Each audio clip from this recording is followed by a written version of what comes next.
अस्सलाम वालेकुम। आफाक फारूकी नए प्रोग्राम के साथ आपके सामने हूं। मुझे यकीनन आपको सबको पता है कि सुप्रीम कोर्ट का फैसला कि सुन्नी इत्तेहाद में से पीटीआई निकाल दी। आप देखें कि पीटीआई के सोशल मीडिया के ट्रोलर फिर जीत गए। वही जीत रहे हैं जैसे इलेक्शन में जीते, और हर जगह उनका दबाव इतना बढ़ चुका है कि जो आखिरी जगह रह गई है, जो मान नहीं रहे, लगता है फाइनली उन्हें भी मानना होगा। इस पर बात करेंगे। फिर IMF से मुआहदा जो है, तकरीबन खुशखबरियां फैला दी गई हैं मीडिया पर कि $7 बिलियन नेक्स्ट 35 मंथ में पाकिस्तान को मिलेंगे। मतलब दौलत आ रही है। इस पर गुफ्तगू करेंगे। फिर वो जो ISI को इख्तियारात दिए गए हैं कि टेपिंग के, उस पर थोड़ी बात कर लेंगे। और छोटे मोटे इश्यूज मैं आपको और सुनाऊंगा कि इस मुल्क में ड्रग कितने बड़े पैमाने पर फैल रही है और हालात क्या हो चुके हैं और किसी की कोई तवज्जो नहीं है और कौन सप्लाई कर रहा है। इसके साथ जो भी जहन में आता जाएगा बात करते जाएंगे। देखें, सुप्रीम कोर्ट का जो फैसला है उसके रिमार्क्स जो हेयरिंग हो रही थी, जिन्होंने सुने थे, अंदाजा वही हो चुका था कि पीटीआई को तो कभी मना ही नहीं किया गया था कि वो बतौर पार्टी जो है ना उसमें लोग शामिल नहीं हो सकते हैं इलेक्शन लड़ने के बाद। सब कुछ वैसे ही हुआ ना।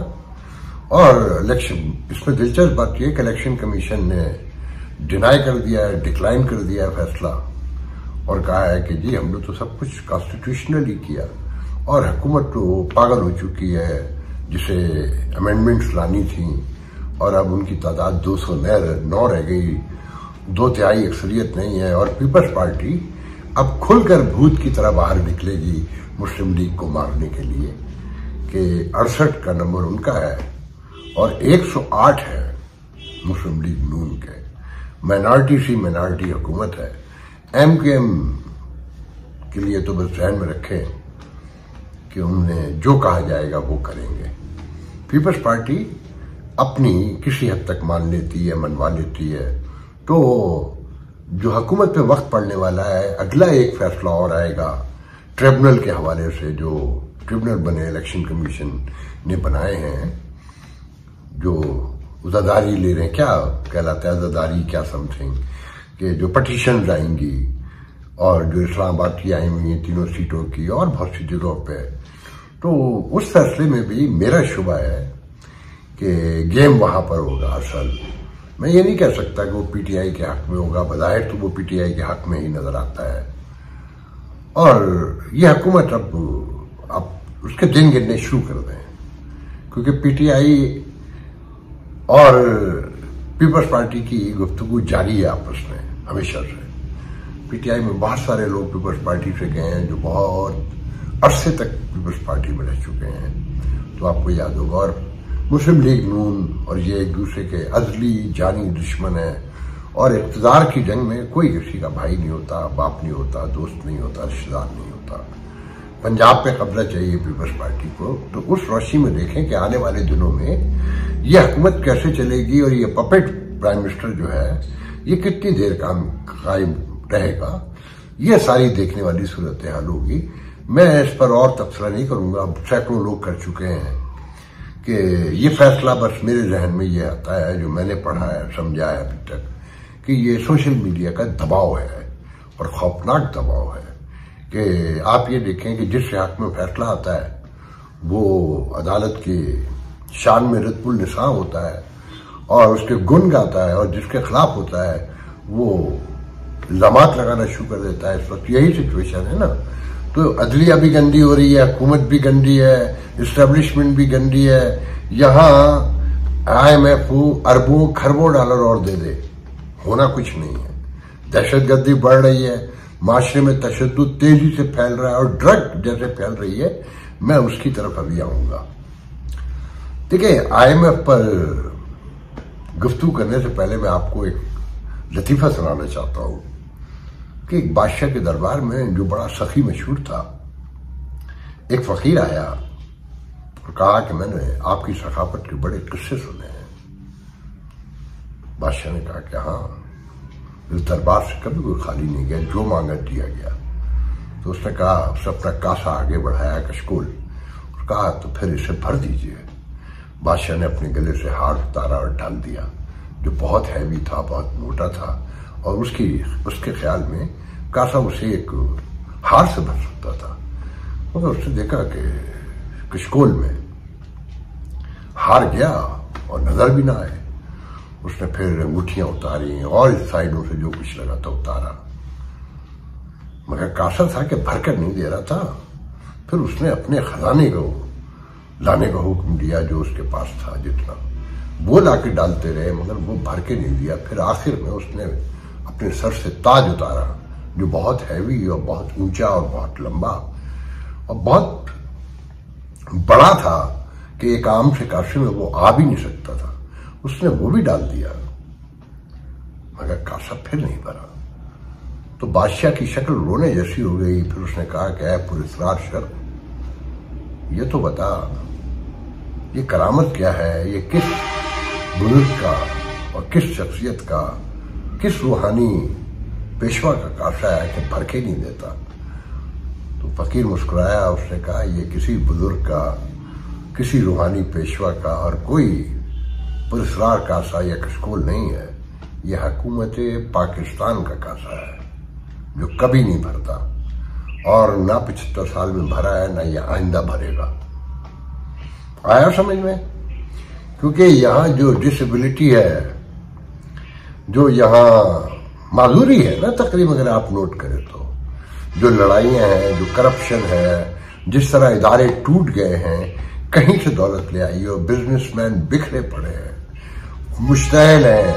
आपने देखा फ्लोर मिल्स ने हड़ताल कर रखी है और बताया जाता है वो अरबों कमाते हैं, मगर देने को तैयार नहीं है। अच्छा, रियासत इतनी कमजोर है कि 1700 टोटल फ्लोर मिल्स हैं।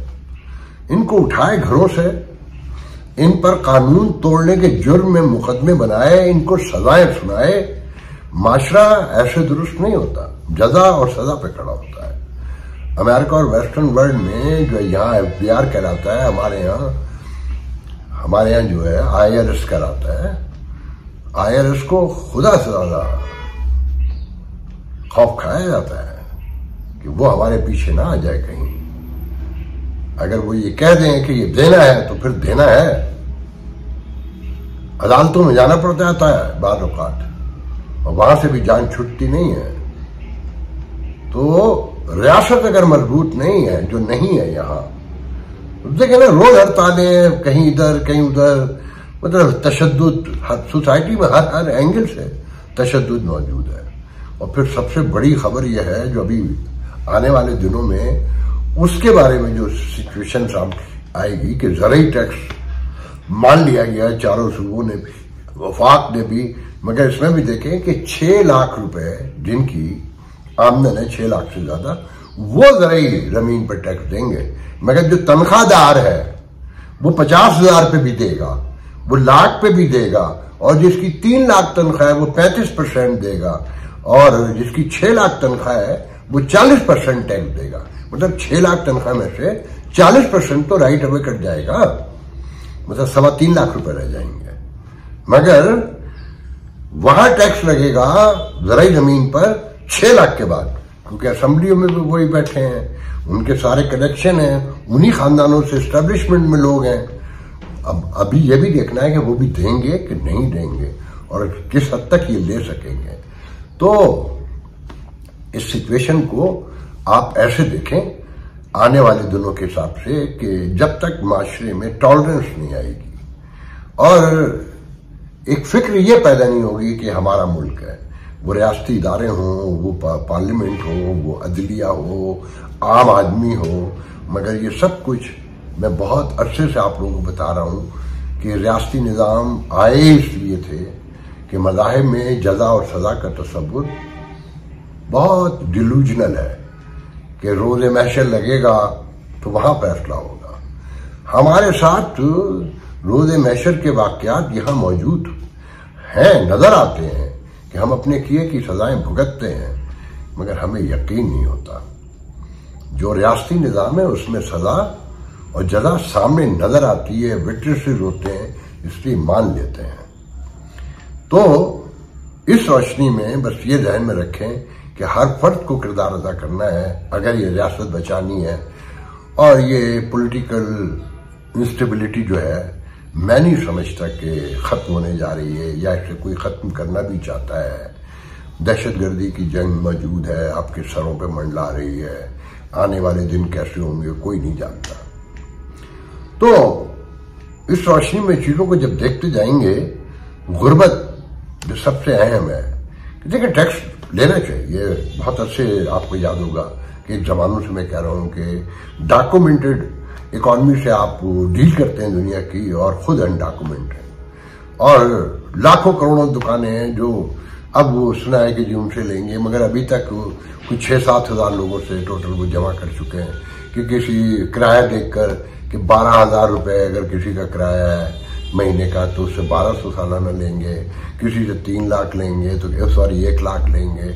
कोई उसमें भी कोई मतलब कैलकुलेशन नहीं है कि भाई सबसे पहले तो ये कैश का जो तस्वुर है खत्म करें ना।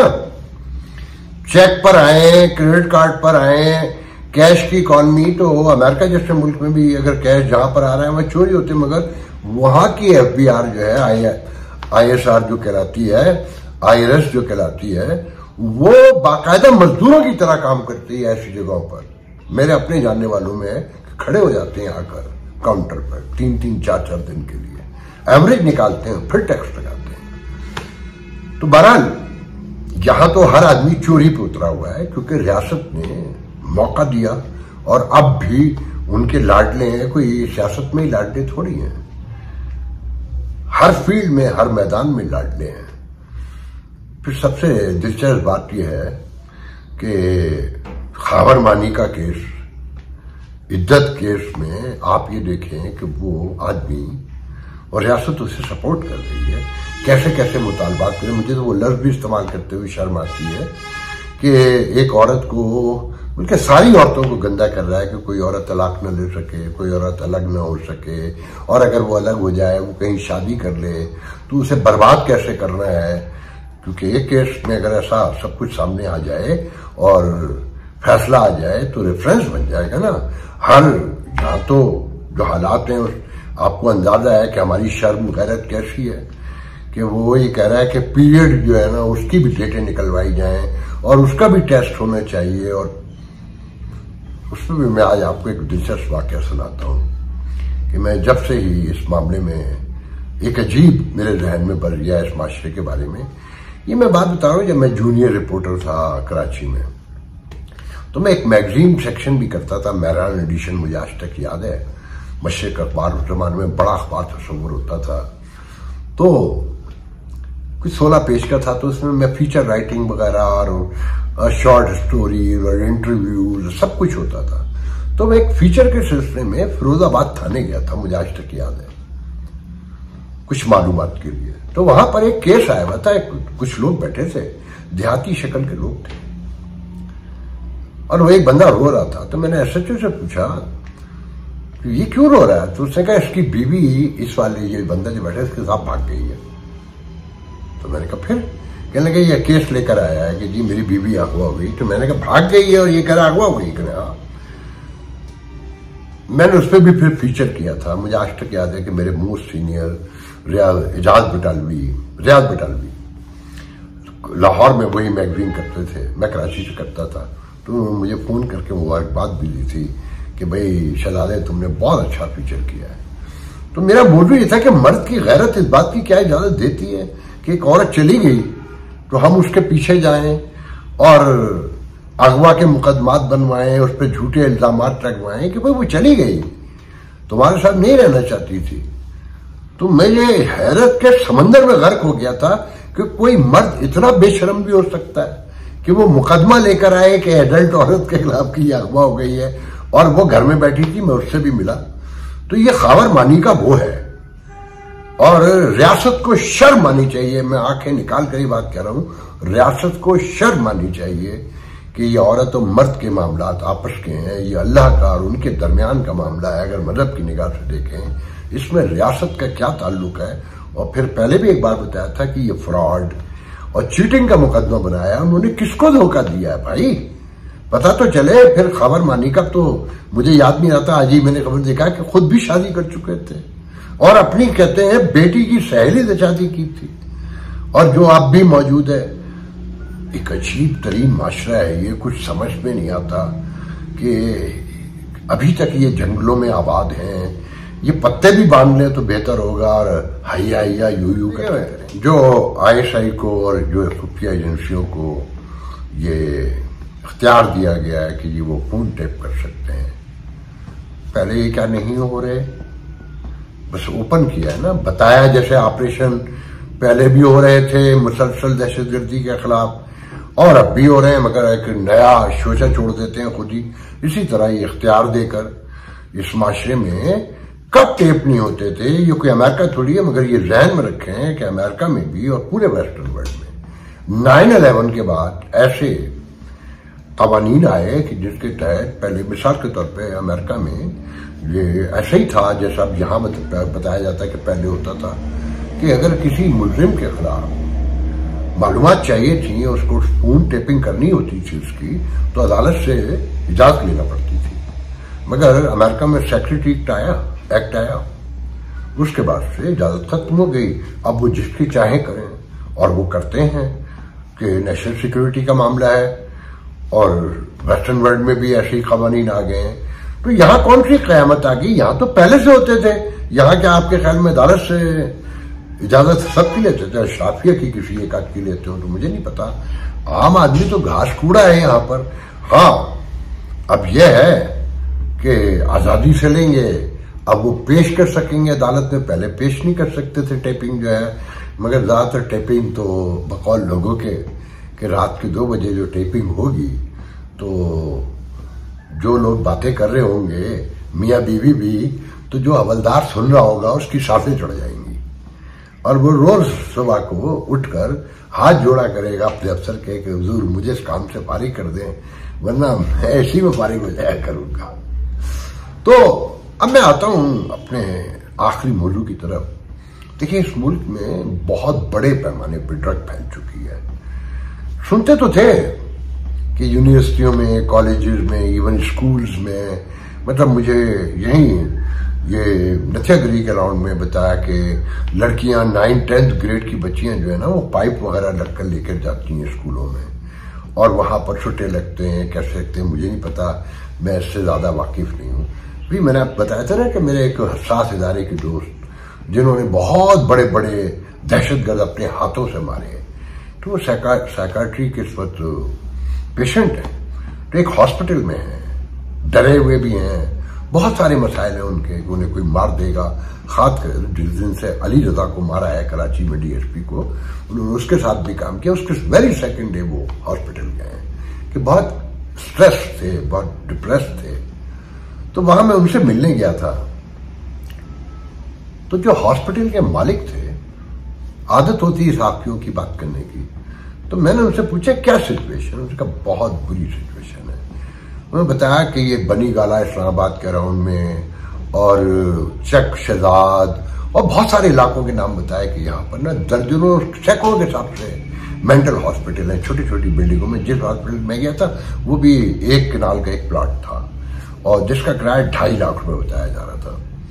तो उन्होंने बताया कि 1.5 लाख से 2 लाख रुपए महीना देना पड़ते हैं, जिसमें खाना भी शामिल होता है, और अक्सर मरीज भाग जाते हैं, और पेरेंट्स बहन ये रो रो कर खुशामदे करके हमसे कहते हैं कि प्लीज आके ले जाएं, वो हमारे हाथ से नहीं आ पाएंगे और हमारे काबू में नहीं आ रहे हैं। उन्होंने फिर एक दर्दनाक वाकया सुनाया। उन्होंने बताया कि एक ब्रिगेडियर साहब हमारे पास आए, रिटायर, कि उनकी बेटी हैं, तो अगर हम ले लें। तो हमने जब उसकी डिस्क्रिप्शन सारी पूछी तो वो उसे ड्रग ना मिले तो वो कपड़े फाड़ कर बाकायदा अपने आप को उड़िया करके चीखे मार के फर्श पर लौटे मारती। तो ब्रिगेडियर साहब अब खुद जो है ड्रग ला कर देते हैं बेटी को, और एक बेटा है वो भी ड्रग लेता है, वो घर में ही नहीं आता, वो जब आता है जब उसे पैसे चाहिए होते हैं। तो उन्होंने ब्रिगेडियर साहब ने रो रो के बताया कि मेरे पास सब कुछ खत्म हो चुका है, अब मेरे पास 1-2 प्लॉट बचे हैं, अब वो मैंने आखिरी बेचने हैं। तो उनसे कहा गया कि CMH ले जाएं, वहाँ पर भी साइकाट्री का पूरा एक सेक्शन है और आप तो वहाँ ले जा सकते हैं। तो उन्होंने कहा ले तो जा सकता हूँ, मगर अपने आप को नंगा कैसे करूँ। तो वो बता रहे थे मुझे, मेंटल हॉस्पिटल के जो CEO थे और ऑनर थे, कि ऐसी ऐसी ड्रग्स हैं कि कोई सोच नहीं सकता कि बच्चे चूना खा लेते हैं, मट्टी का तेल पीते हैं, पेट्रोल पीते हैं, और पता नहीं उन्होंने क्या क्या बताया कि जब ड्रग नहीं मिलती तो वो कैसे कैसे क्या क्या करते हैं। और पेरेंट्स मजबूर हो चुके हैं और हुकूमतों को, रियासत को इस जानिब तवज्जो ही नहीं है कि जो ड्रग सप्लाई कर रहे हैं उनका माफिया इतना स्ट्रांग है कि उन पर कोई हाथ नहीं डाल सकता। यूनिवर्सिटीज में खुलेआम मिलती है, स्कूलों में हाई स्कूल तक पहुंच गए हैं वो, कॉलेजेस और यूनिवर्सिटी तो छोड़े, और मुख्तलिफ इदारों में पहुंच गए हैं। जो मेरे दोस्त हैं जिनसे मैं मिलने गया था बताए बिल्कुल नॉर्मल है, मगर वो खुद भी जस्ट पता है किस मुल्क में क्या हो रहा है। बिजली के वही हालात हैं, गर्मी वैसी है, कराची से लेकर हर जगह पुरतशद्दुद मुजाहरे हो रहे हैं, गैस के भी मुजाहरे शुरू हो गए हैं, जगह जगह कराची में लोग निकल रहे हैं, पथराव हो रहा है। मुझे बिजली पे हाँ याद आया कि मरियम ने एक बड़ा अच्छा काम किया है कि सोलर जिनके 200 यूनिट है उनको सोलर फ्री देंगी।